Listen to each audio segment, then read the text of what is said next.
8h11 sur RMC, votre invité Jean-Jacques Bourdin, Tarek Oubrou, grand imam de la mosquée de Bordeaux. Oui, Tarek Oubrou, bonjour. Bonjour.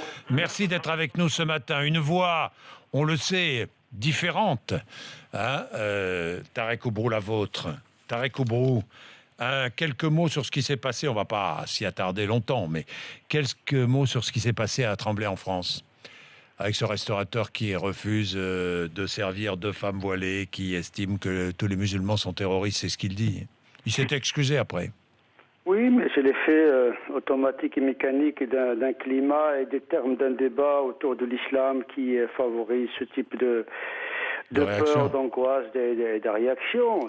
Et je pense que le climat politico-médiatique crée des artefacts et des comportements qui ne sont pas forcément racistes, mais c'est un climat. Il y a avec le terrorisme, avec l'exploitation plus ou moins explicite politique de ces événements, ça clive davantage la société.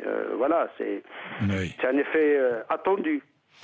Sur le Burkini, Tarek Oubrou, vous dites le problème est qu'aujourd'hui les musulmans ne savent pas comment garder le lien avec leur histoire tout en s'adaptant à la culture occidentale. Écoutez, d'abord, il y a le principe de liberté. Les gens, quand même, on est dans le pays de liberté. Il faudrait peut-être le souligner. Tant que cette liberté ne trouble pas l'ordre public établi par la loi. Donc, quand même, il faut baliser les libertés. Il faut défendre les libertés en les balisant. Mais la question de la réforme de l'islam, c'est l'affaire des musulmans eux-mêmes. De faire un travail en profondeur, ça, c'est le travail théologien que doivent faire les savants musulmans. On demande aux musulmans d'effectuer en 10 ans ce que l'Église catholique a effectué en 2 siècles. La réforme d'une religion, c'est pas un traitement symptomatique pour calmer la douleur. C'est un travail fondamental nécessaire. Mais il n'est pas suffisant parce que le musulman n'est pas le produit uniquement de la religion, il est le produit de son contexte, de sa condition sociale, intellectuelle, économique, etc. Donc les musulmans de France sont également le produit de la société française avec ses contradictions, ses tensions, etc. Et tout dans la vie d'un musulman n'est pas gouverné par la religion. Il y a l'identitaire, il y a le psychologique, etc. Évitons de essentialiser le fait musulman qui renvoie à 3 réalités. Réalité sociale, réalité ethnique et réalité religieuse. Donc quand on parle de l'islam, on parle d'une réalité complexe à l'image de la société française en crise elle-même. Oui, Tarek Oubrou, aujourd'hui Bernard Cazeneuve organise une journée de consultation sur l'islam de France. Vous attendez quoi de cette journée ? Le problème, c'est que il réside dans le fait que dans la communauté musulmane, entre guillemets, il n'y a pas véritablement de représentants d'envergure.